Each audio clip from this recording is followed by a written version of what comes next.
Buddies ഏവർക്കും ഈദ് മുബാറക് ആശംസകൾ നേരുന്നു. ഇന്നാണല്ലോ ചെറിയ പെരുന്നാൾ. അതുകൊണ്ട് തന്നെ ഇന്ന് എല്ലാവരും കട്ടയ്ക്ക് മത്സരമായിരിക്കും. ഡെലിവറി പാർട്ട്നേഴ്സിന്റെ കാര്യമാണ് പറഞ്ഞു കേട്ടോ. പെർ ഓർഡറിന് 50 രൂപയ്ക്കായിരുന്നു സർജ് ഇന്ന്. അങ്ങനെ പോകുന്ന വഴി നമ്മുടെ ഏട്ടന്റെ കടയിൽ പോയിട്ട് 2 ലോട്ടറി എടുത്തിട്ടോ. ഇന്ന് എന്തായാലും നല്ല ഓർഡർ ഉണ്ടാവുമെന്ന് മനസ്സിലായി. ആദ്യത്തെ ഓർഡർ തന്നെ 101 രൂപ.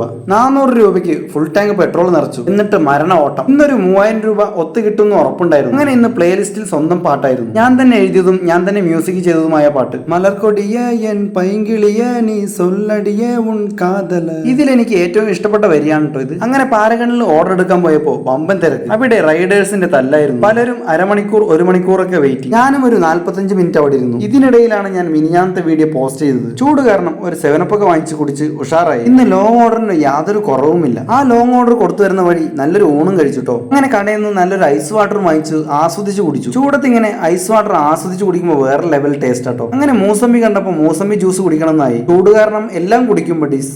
പിന്നെ ഈ നിൽക്കുന്ന ആളാരാന്നറിയോ? എന്നെ സ്വിഗ്ഗിയിൽ ജോയിൻ ചെയ്യിച്ച ഭവ ഇക്കയാണ് കേട്ടോ. ഇക്കയുടെ മുഖം കാണിക്കാൻ പറ്റിയില്ല. അങ്ങനെ സമയം രാത്രിയായി. ഞാൻ എങ്ങനെയൊക്കെയോ ഔട്ട് ഓഫ് സോണായ കട്ടാങ്ങലിലെത്തി. അവിടെ പോയി ഓർഡർ കൊടുത്തതിന് ശേഷം ഒരു ചായയും കാടമുട്ട മസാലയും കഴിച്ചു. പിന്നെ ഓർഡറിന് വേണ്ടി ഇങ്ങനെ വെയിറ്റ്. അതും കഴിഞ്ഞുള്ള ഓർഡർ ഒരു KFC ഓർഡർ ആയിരുന്നു. അതൊരു ലാസ്റ്റ് ഓർഡറും. ഇന്ന് ഞാൻ ഉച്ചയ്ക്ക് മാത്രമേ ഭക്ഷണം കഴിച്ചുള്ളൂ. അങ്ങനെ KFCയിൽ നിന്നും ഒരു സുഹൃത്ത് ക്യാൻസൽ ആയ ഒരു ഓർഡർ എനിക്ക് തന്നു. Chicken popcorn. ലൈഫിൽ ആദ്യമായിട്ട് കഴിക്കുവാണ് കേട്ടോ ഇത്. വിശപ്പ് കാരണം വരുന്ന വഴി ഒരുപാട് ഹോട്ടലുകൾ നോക്കി. എല്ലാ ഹോട്ടലുകളും ക്ലോസ് ആയിരുന്നു. ആ സുഹൃത്ത് വന്ന് പോപ്കോണിന്റെ കാര്യം ഞാൻ തീരെ മറന്നിരുന്നു. റൂമിലെത്തി ബാഗ് തുറന്നു നോക്കുമ്പോഴാണ് അത് കണ്ടത്. ആ ലോലിപോപ്പ് ഇല്ലായിരുന്നെങ്കിൽ ഞാൻ ഇന്ന് പട്ടിണിയായിരുന്നു ബഡീസ്. ഏതായാലും നല്ല ഭക്ഷണം തന്നതിനും പട്ടിണി കിടക്കാതെ ഉറങ്ങാൻ സഹായിച്ചതിനും എന്റെ മനസ്സുകൊണ്ട് ആ സുഹൃത്തിന് നല്ലൊരു നന്ദി അറിയിക്കുന്നു. ഉദ്ദേശിച്ച പോലെ 3000 ഉണ്ടാകാൻ കഴിഞ്ഞില്ലെങ്കിലും 2454 രൂപ ഞാൻ ഇന്ന് ഏൺ ചെയ്തു ബഡീസ്.